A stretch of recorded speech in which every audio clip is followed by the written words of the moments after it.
नहीं चिन्हलो अहाँ हमरा सब। हम अरे गोनू झा। आए छेड़ दियो गोनू झा। हम विभा रानी बोले विभा वाली। ओ नहीं चिन्हलिए। तो फिर अब मैं कैसे आपको बताऊं। रोज दिन तो मैं वैसे ही हूँ, वैसे ही आती हूँ, बोले विभाग कार्यक्रम करती हूँ, आप सबको प्रणाम करती हूँ। अच्छा अच्छा अच्छा अच्छा अच्छा। हाँ एक मिनट एक मिनट। जी प्रणाम प्रणाम प्रणाम। बोले विभा में आप सबका हार्दिक स्वागत है और अभिनंदन भी है। आप देखिए, हम जो है आज हम आपके पास आए हैं और हाँ भाई हम गोनू झा का किस्सा लेकर के आए हैं। अब गोनू झा का किस्सा लेकर के आए हैं तो तनी सोचे कि गोनू झा बन जाते हैं। हम गोनू झा जैसा नहीं लगते हैं। अहाँ एक बात हमारा ओहिठाम जे छै अहाँ हुनका पान तान के देने हेबै, धिया पुता सब जे छै से हुनका पानि तानि देने हेबै, अहाँ देखलियै ये। तो जब नहीं देखा है हम छा सेहो छै, मुंह में एखन हम खैनी खेलौं सेहो छै। आ तऽ की गोनू झा चश्मा लगबै छलखिन। लगा लै छै फैशन वाला चश्मा पहन के। अच्छा ई नहीं पहिरिए तऽ बड्ड धूप छै यौ, कने ई वाला लगा लियै। इहो नहीं चलतै। अच्छा तऽ चलू कने हम जे छै से सोचै छी जे कने मोछे तोछे बना ली, जे मोछ लागऽ सँ कहीं कतौ जे छै गोनू झा जकाँ लागि सकै छी। आ नहीं लागि सकै छी तऽ रहऽ दियौ। हम अहाँके गोनू झा के खिस्सा सुनाबऽ एलहुँ हेँ। गोनू झा जकाँ हम लागि रहल छी कि नहीं लागि रहल छी ई बताबऽ लेल नहीं एलहुँ हेँ। तो चलू देखियो के छला गोनू झा। आपको पता होगा कि कौन है गोनू झा। गोनू झा मिथिला के बहुत बड़े विद्वान हैं और बहुत बड़े विद्वान जो थे। अ, लोग कहते हैं कि गोनू झा कल्पना में है, लेकिन नहीं। मैंने गोनू झा के किस्से उसको मैंने संकलित किया था और साहब की तरह भाई कुणाल और जो मैथिली के बहुत बड़े नाटककार हैं उनको, और गोनू झा पर उनकी एक एक्सपर्टीज है, तो मैंने उनको बुलाया था और उनको कहा था कि आप इस किताब में गोनू झा के लिए भूमिका लिख दीजिए। और उन्होंने ये लिखा जो मैं आपको सुना रही हूँ कि अब यह एक निर्विवाद सत्य है कि गोनू झा एक जीता जागता व्यक्तित्व थे। 14वीं शताब्दी में जब मिथिला पर भवसिंह नामक राजा राज्य करते थे, गोनू झा का आविर्भाव दरभंगा जिले के भरौड़ा मतलब भरवारा नामक गांव में हुआ था, से विभूषित थे। तो ये बात तो हो गई कि गोनू झा थे। अब गोनू झा के जो किस्से, गोनू झा आपको लगता होगा कि और कौन है वैसे लोगों के लिए। देखियो मिथिला के लोग सब ले नहीं, मिथिला के लोग सबके तो मुंह में पाय न आवा लगते, आय रो बा गोनू झा माने गोनू झा। बाकियों के लिए है कि गोनू झा एक 14वीं शताब्दी में एक महापुरुष हो गए थे, बड़े ही विटी कैरेक्टर के। अगर मैं उनकी तुलना या जैसे बंगाल के गोपाल भांड, ये सारे के सारे लगते हैं जो जो जो जो इनके जो चरित्र हैं वैसे ही मिथिला के गोनू झा। इनके ढेरों किस्से हैं और अलग अलग अभी भी ये ओरल स्टेज में है। मैंने आज से 2002 में इस किताब का संकलन करवाया था। इसमें तकरीबन 50 के करीब 50-51 कितना कहानियां हैं गोनू झा के, जो ओरल स्टेज में इधर से उधर थी और मैंने उसे कलेक्ट किया। वाणी प्रकाशन से ये किताब प्रकाशित है। इसमें अलग अलग गोनू झा के किस्सों के अलग अलग रूप हैं। और गोनू झा एक बहुत सामाजिक प्राणी थे, बहुत चतुर थे, बहुत चालाक थे, लेकिन इसके कारण लोग उन्हें धूर्त की संज्ञा देते हैं। गोनू झा धूर्त नहीं थे।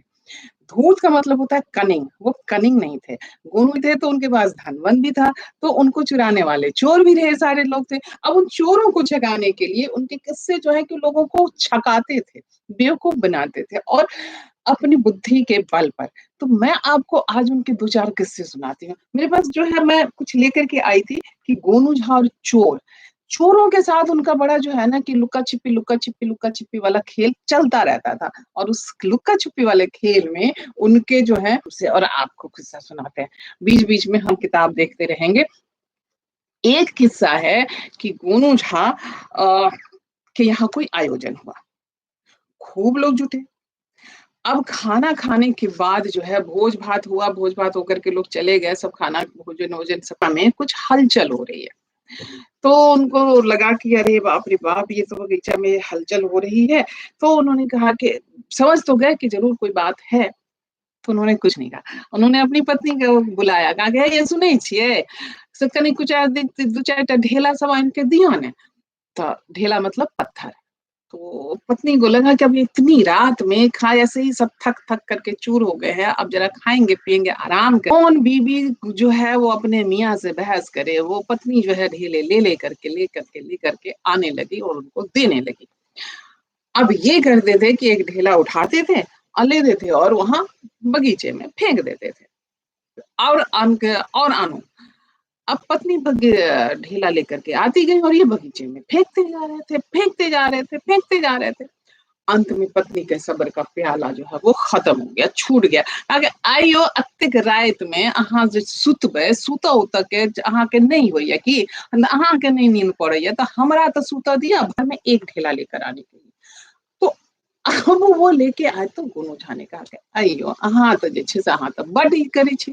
अहाँ हमर धर्म अइयो अहाँ सनक गेल छी, आप सठिया गए हैं, आप पगला गए हैं तो आप क्या समझते हैं कि मैं भी पागल हो गई हूँ? मुझसे ये सब नहीं होता है। हल्ला होने लगा, शोर होने लगा। गाँव के लोग जो खाना-पीना उनके यहाँ से खा करके लौट रहे थे, वे सब पलट कर के आए कि अब देखिए कि अब क्या हुआ। अब मिथिला में अच्छे काम के लिए जो है ना लोग पहले पलट के आए चाहे नहीं आए। अगर झगड़ा तो 2-4 टा ढेला आनि के देलियै आ तकरा बाद जे छै से मार्फत गोबर करऽ लगलियै कि हमरा ऊपर खिसियाए लगलियै।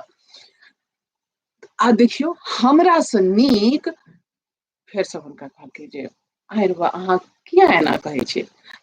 किछ नहीं कहै छी, हमर पत्नी है, वो इतने सारे हमारे मेहमान लोग हैं, हम उन्हें ढेला मारते जा रहे हैं और वो कुछ भी नहीं बोल रहे हैं, तो वो अच्छे ना।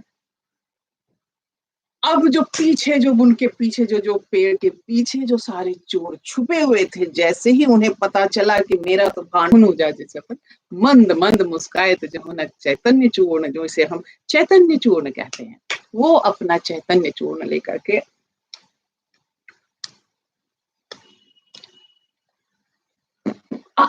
हाँ, नहीं, एना नहीं करियो जे भाईजी, ये तो कोरोना के समय छे, एना रास्ता पैरा जे छे से नहीं थूकियो। अपन थूक पर आप कंट्रोल रखिए, कंट्रोल नहीं रख तो गोनू के चोर का एक ही किस्सा है। अब ये सुना आपने, एक किस्सा मैं गोनू की बिल्ली का सुनाती हूँ, वो बड़ी प्रचलित वो कहानी है और सभी को मेरे ख्याल से सभी को याद होगा। एक बार राजा ने अपने दरबार में सभी दरबारियों को बिल्लियां दी और कहा कि आप सब जो है इस बिल्ली को लेकर के जाइए और 3 महीने के बाद बिल्ली को में लेकर के जाएंगे तो घर वाली हम लोग हमारे ऊपर जो है वो ईंट बज्जर जो है पत्थर मारेगी पत्थर कथी लेल आई रो बाजर बिलाई जब छे बिल्ली रास्ता काट जाएगी दिन रात अब शगुन होता रहेगा बिल्ली कहीं घर में रहती है लेकिन अब राजा जी हैं तो राजा महाराजा के सामने कोई कैसे क्या बोले तो गोनू जा ने कहा कि को हम तरोताजा रखेंगे तो महाराज ने कहा सभी को एक एक गाय भी दे दी जाए सारे दरबारी पहली बार गोनू झा से बड़े प्रसन्न हुए कि मिलते रहेंगे तो सबको एक एक गाय भी दे दी गई अब जो है सभी के सभी गाय का दूध दूते और बिल्ली को प्राणपण से उसको पिलाते सबकी बिल्लियां दूध पी करके हट्टी कट्टी मोटी हो गई दोनों जहाँ भी अपने घर में गाय की रस्सी या गाय और बछड़े की रस्सी थामे थामे पहुंचे जब पत्नी ने देखा कहा कि अरे आज तो तुम बहुत प्रसन्न होगी देखो आज तुम्हारे लिए तुम कह दी थी ना एक गाय चाहिए तो आज मैं तुम्हारे लिए एक गाय लेकर के आया हूँ अब जो है खूब मजे से दूध पियो दही खाओ घी जमाओ लस्सी पियो अपन खुद भी खाओ हमको भी खिलाओ बाल बच्चों को भी खिलाओ और इसकी एक प्लेट लेकर के आओ उस प्लेट पे उन्होंने गरम गरम दूध रखा कहा बिल्ली को बुलाओ और बिल्ली को बुलाया और लाया और सीधा उस गरम दूध में उसका मुंह सटा दिया बिल्ली तो एकदम गर्म दूध से जो है छलबला करके भागी अब हर दिन गोनू झा ये करते और उस प्लेट को देखती कि वहां से दम से वो भागती वो आती ही नहीं गोनू झा अपना मस्त अब दूध दही सब खा रहे हैं, पी रहे हैं, गाय का उपभोग कर रहे हैं। नियत समय पर सब दरबारी पहुंचे वहां पर अपनी अपनी बिल्लियों को लेकर के। तो सबकी बिल्ली एकदम मोटी टोटो ऐसी हो रखी थी। तो सब के सब तो बड़े खुश जब देखा कि गोनू झा की बिल्ली जो है ऐसी मर कल अब मरी तब मरी जैसी वाली हालत हो रही है। तो सब अब तो छे आए तो गोनू झा का जो छे से महाराज जी कर खेन। तो नियत समय पर जब महाराज आए, सभी की बिल्लियां उन्होंने देखी और उसके बाद कहा कि गोनू झा, आपकी बिल्ली इतनी पतली क्यों है? ना पिए का महाराज हाथ कंगन को आरसी किया, पढ़े लिखे को फारसी किया, आप स्वयं देख लें। कहा कि हाँ बिल्कुल दिखाइए। तो बिल्ली को बुलाया गया और जैसे ही बिल्ली ने दूध देखा, बर्तन देखा, वो वहां से काहे को बिल्ली वहां आती, वहां से उल्टा जो है वो भागी वहां से। गोनू झा ने कहा, देखा महाराज, मैंने कहा था ना, ये हमारी बिल्ली दूध नहीं पीती है। अब मैं इसे जितना और जो भी खिला पिला कुछ खाती पीती नहीं है। बड़ी मुश्किल से इसके प्राण मैंने बचाए हुए हैं और ये आपके सामने है।